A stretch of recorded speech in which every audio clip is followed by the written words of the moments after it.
Guru Nation, I got a question today from somebody who wants to open a clinic like I do just about every day now, which is good. We need more research naive physicians in research to help with patient recruitment because the more doctors we get involved in research, the more patients will have access to studies. It just makes sense.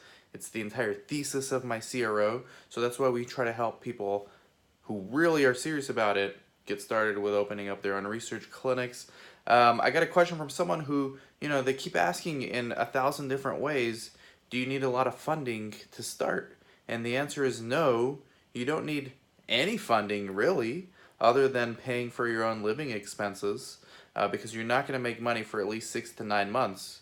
You're not going to have income. So how are you going to pay your own bills? Like, forget about the business. Just how are you going to pay your rent, your mortgage, your groceries, your phone, your car, all that stuff, your living expenses, okay? Because the business stuff you can push off. There's different strategies. We learn all these in the Site Owner Academy, but you can basically piggyback onto a physician's private practice, and have them foot the bill for everything up front, of course, in exchange for either more equity or a greater percentage of the study profits in return, or even not the profits, but the gross.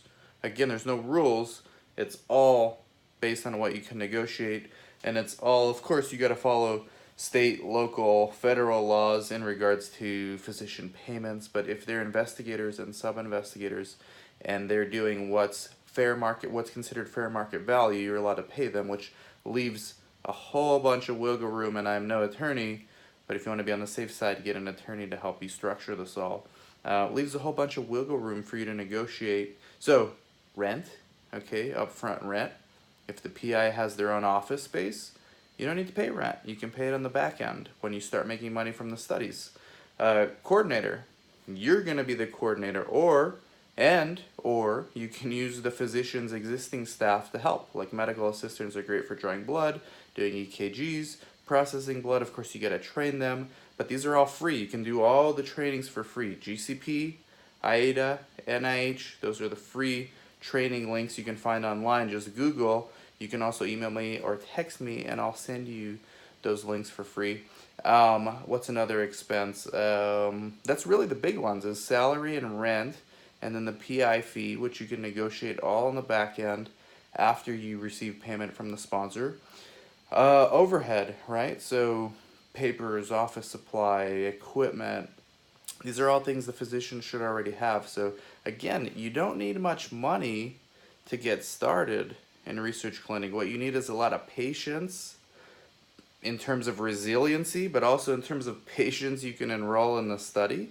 So pun intended there, you need both, because without the actual patience to enroll in your study, you're not going to get income. Regardless of how many studies you apply for and get, if you can't enroll patients in it, you're not going to get paid. You're not doing investigator-initiated studies where you're getting a grant from the pharma company for doing nothing, okay? These are industry-sponsored trials. You're getting paid based off of patient activity and enrollment and randomization. So the name of the game there becomes how to get the patients, how to get them in the study, how to retain them, and then how to keep the data, how to have quality data, and keep the monitors and the sponsors happy. So you don't need money to start. You need just resiliency. You need to figure out a way to negotiate good with these doctors, and then you need to go out and get these studies and convince the sponsors and CROs that your site and your PI is worthy of doing that study, and then keeping them happy once you get the study, and then enrolling the patients and keeping them happy once they're in the study, and then bringing all these pieces together. You have three core stakeholders you as the site owner need to care about. It's the sponsors, the patients, and the physicians. That's it. You don't need a lot of money, but you do need to be able to find a way to pay your own bills for your cost of living, for 6 to 9 months, if you're lucky, until the money starts rolling in from your studies. So hopefully that helps. Take care.